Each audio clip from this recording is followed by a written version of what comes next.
What nation comes to mind when you think of football? Well, chances are it's Brazil, and it's no surprise considering the quantities of talent coming from the biggest country in South America. Brazil's been inspiring the sport since the early days, having won 25% of all World Cups, which happens to correspond pretty well with their predicted chances of winning this year. According to most sports betting agencies, Brazil has a 4-1 chance of victory, which also makes them this year's clear favorites. That leads me into today's topic. What can we expect from Brazil in this World Cup? How have they looked in the most recent World Cups, and how have they changed in the last 4 years? Let's start with the World Cup that took place 8 years ago in Brazil. That's right, it's history time. A World Cup in Brazil, a star-studded squad as usual, and the defense was looking unbreakable, and new stars Oscar and Neymar brought excitement. So it was no surprise that Brazil was 3-1 favorites to win this World Cup, with Argentina and Germany trailing somewhere around 5-1 apiece. Being the host is a great honor, and it can be a big advantage, but it comes with enormous pressure. Imagine being one of the 11 players singing the national anthem shoulder to shoulder in your home to represent your home.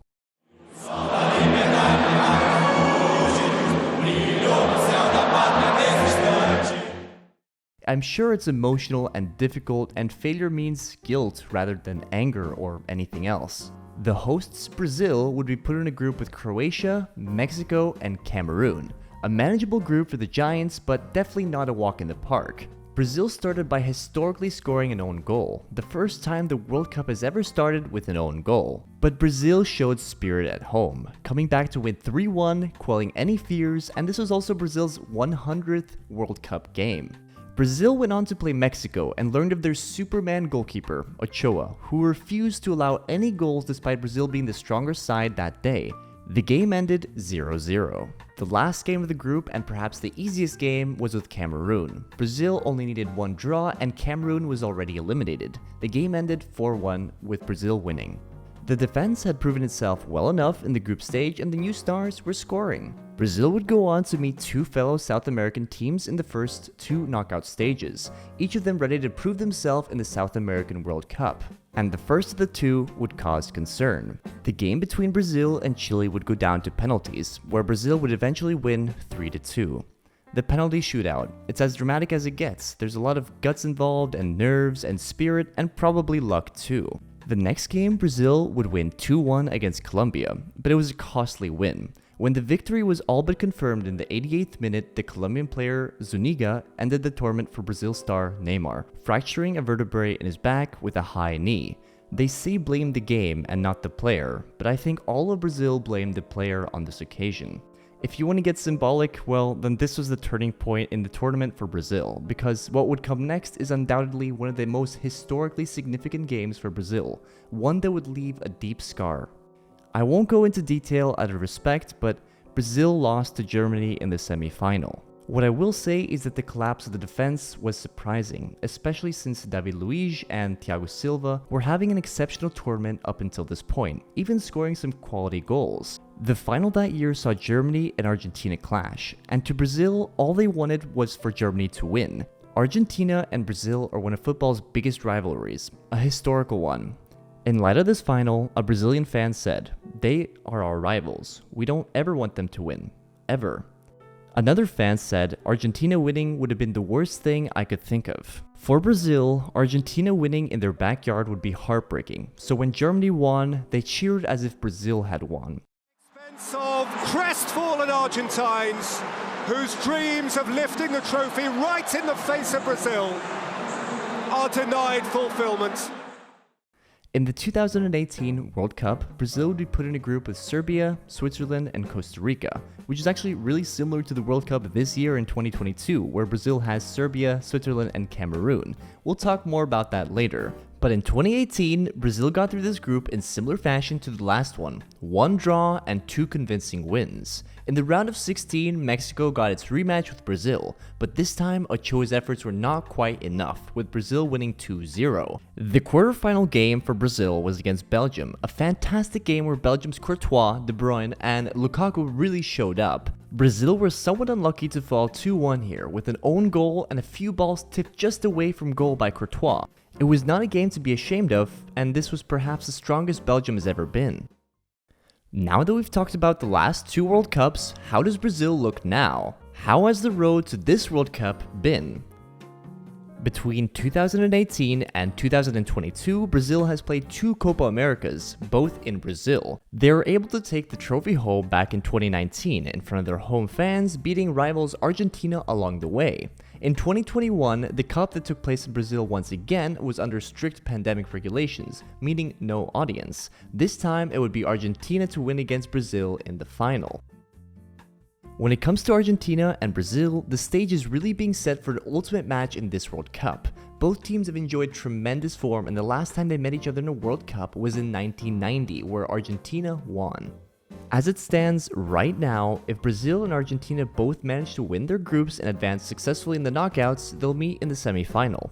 I'm crossing my fingers starting now.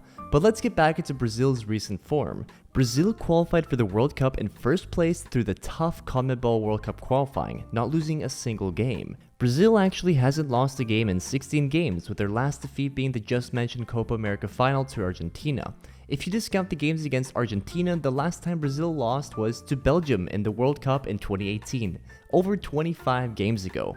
Brazil are now on average scoring 3 goals per game, rounded down in 2022, and their most recent friendlies in September were against Ghana and Tunisia, which ended 3-0 and 5-1, and that's against 2 other World Cup sides. It's safe to say that Brazil are in form with their manager, Tite, and it sounds like very familiar form to what we discussed for Argentina and Messi in a different video. The projected squad for Brazil is led with 2 men with over 100 caps for their country. The now 30-year-old Neymar with 120 games for his country, and the 38-year-old Thiago Silva.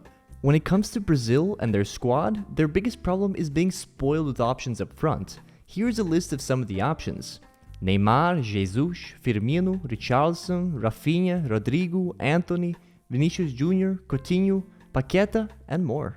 To round out this explosive attack, they have experienced defensive-minded midfielders in Casemiro, Fred, and Fabinho. In the defense, they have the likes of Gabriel, Thiago Silva, Danilo, Marquinhos, Teles, and in between the sticks, they have 2 of the best keepers in the world, in either Alisson or Ederson. The squad's depth reminds me of France in 2018, with a team feeling that leaves star power leveled. Brazil have already proven to make this work, but the challenge will be to continue to make this dynamic and depth-filled squad work, as well as manage these big players competing for those 11 first-team spots.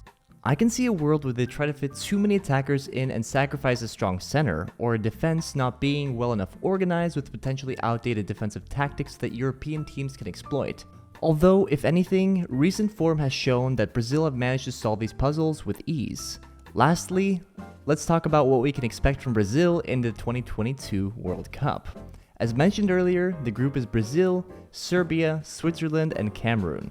Cameroon are perhaps the most likely to bottom the group, as they are looking doubtful, recently losing 2-0 to Uzbekistan and 1-0 to South Korea.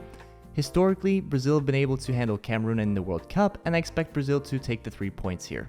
The rest of the group is the same challenge Brazil faced in 2018, and that time Brazil tied with Switzerland and won against Serbia. Both sides, however, are strong sides. Switzerland has recently proven themselves in the Euros, advancing over France, and Serbia are in strong recent form, but not too long ago have shown weakness, losing important games to weaker sides. I can see Serbia scoring a goal or 2 against Brazil with their scary attack, but their defense is not really up to par. Brazil should be able to manage the side with their even scarier and pacier attack. Switzerland is a great rounded team that I can see once again having a close game with Brazil. We'll see what happens, but I do believe Brazil should top this group, but it's very far from easy. Going forward, I like Brazil's chances to get to the semifinals, where they could very likely meet their biggest rivals, Argentina, and what a game that would be. Brazil has been through an interesting 8 years, with a fall and a rise, and I can't wait to see what they have in store this year. I hope you enjoyed my little insight on one of my favorite teams to follow, and how can I not love a country with so much culture, faith, and history in the sport. And now to you, will Brazil win this year's World Cup? Let me know.